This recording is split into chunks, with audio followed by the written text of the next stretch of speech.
This is Timur Hussain reading for reviewer Richard Wakeling. At the time of publishing, we need to play a little more multiplayer, so we'll finalize this review and the score once we've been able to do that at launch. If 2018's Monster Hunter World was all about unearthing a new continent as an intrepid frontiersman, then Rise is a triumphant return to the old world with valuable lessons learned. Rise is the first game in the series built from the ground up for Switch. As such, Rise closely follows in the footsteps of World, while reneging on some of its changes and introducing plenty of new impactful ideas that excellently shift the focus towards the series' heart-pumping action.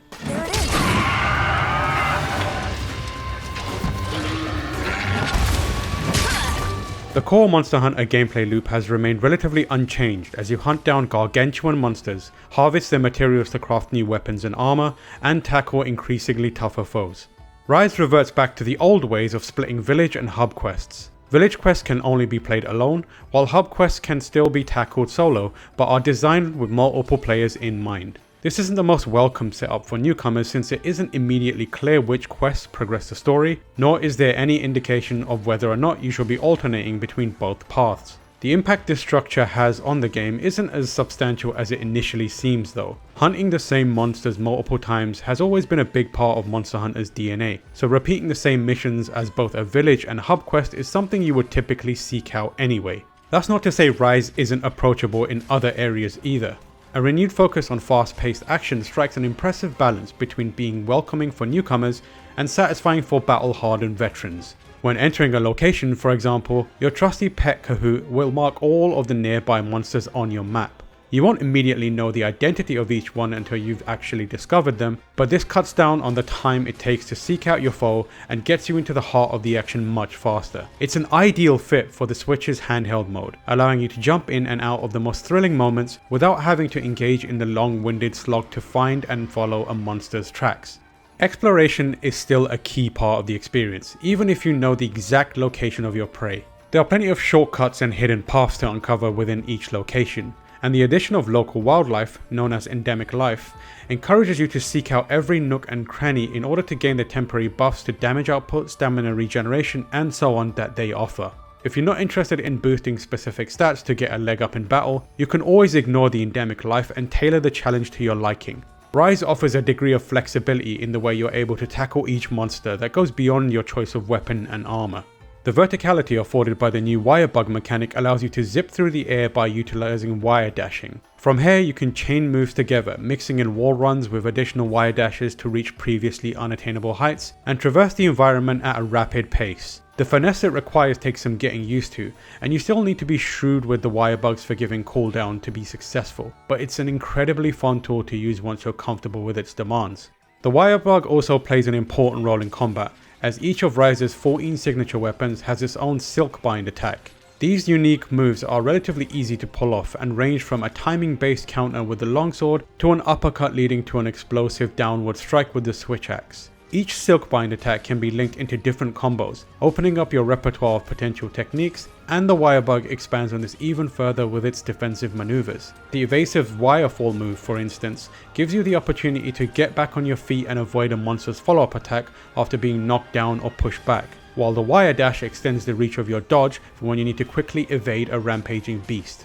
Each of Rise's weapon types have remarkable depth in keeping with the series' traditions. Mastering a particular weapon is just as rewarding as before, and there's also an element of customization available this time around too.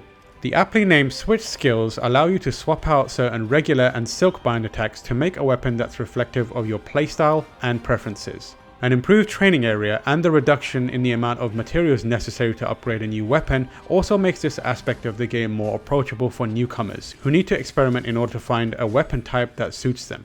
Stamina and weapon sharpness have also been streamlined thanks to the addition of palamutes.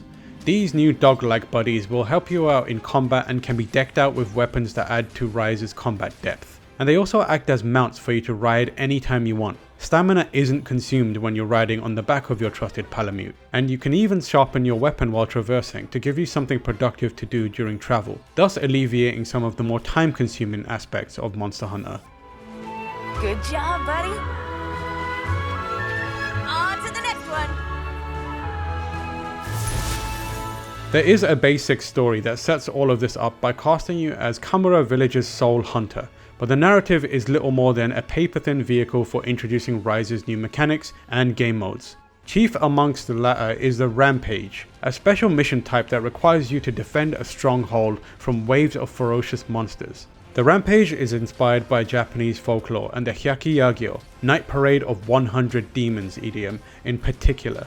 This sees an uncontrollable horde of yokai march into our world, and in gameplay terms, the Rampage is similar to a tower defense game, tasking you with placing various hunting installations around each stronghold in order to repel the frenzied invaders. Some of these installations are automatic and manned by NPC companions, while others can be manually controlled.